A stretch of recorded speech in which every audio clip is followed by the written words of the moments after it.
د اولمپیک بدني روزنې او ورزش ریاست له لوري د هیواد هغه ورزشکاران وستایل شول چې د بحرین د نویو ځوانانو له آسیایي او د سعودي عربستان د اسلامي هیوادونو له پیوستون سیالیو څخه یې د طلا، نقرې او برونز مډالونه ګټلي وو.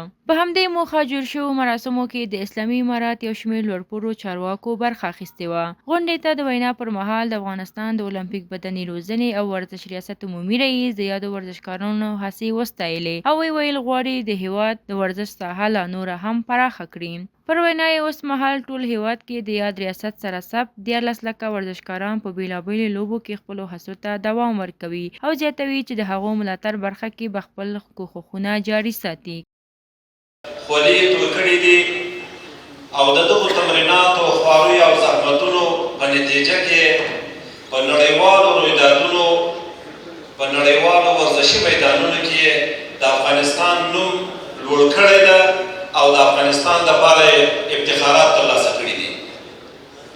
قدرمنو حاضرینو، نن چې موږ د دغو ناستو اتلانو په یاد باندې دغه د تقدیر غونډه جوړه کړې ده، دا د ټولو هغو ځوانانو دپاره یوه هیله ده چې انشاءالله زموږ هغه نور ځوان ورزشکاران چې په مختلفو رشتو کې دي بوخت دي، فعالیتونه کوي، یوه ورځ به هغه ځوانان هم د خپلو خواریو په نتیجه کې د نړیوالو ورزشي میدانونو پر سکوی باندې پورته خیزي او د افغانستان دپاره به افتخارات راوړي.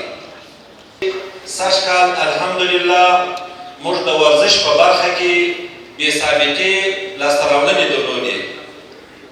په نړیوالو رویدادونو کې چې د بحرین په هیواد کې د ځوانانو د گیم په نامه باندې د لوبو په نامه کوم رویداد و، له هغه نړیوال او مهم رویداد څخه افغانستان د طلا، د نقرې او د سپینو زرو او د برونزو مډالونه موږ ترلاسه کړل.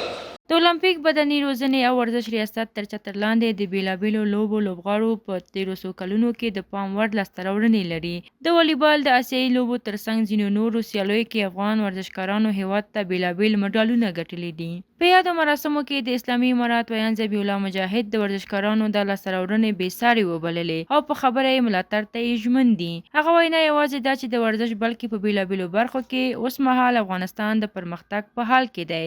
پر وینا یې د وروستیو کې د هیواد ورزشکارانو لاسته راوړنې د نړۍ د رسنیو په سر ټکو بدلې شوي دي.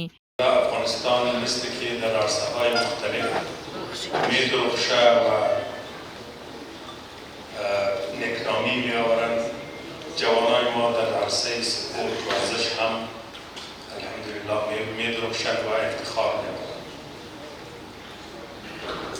ورزش افغانستان واقعا هم که در سالهای اخیر به سطح جهان درخشیده و سرخط خبرهای دنیا بوده و همیشه دستاوردهای داشته.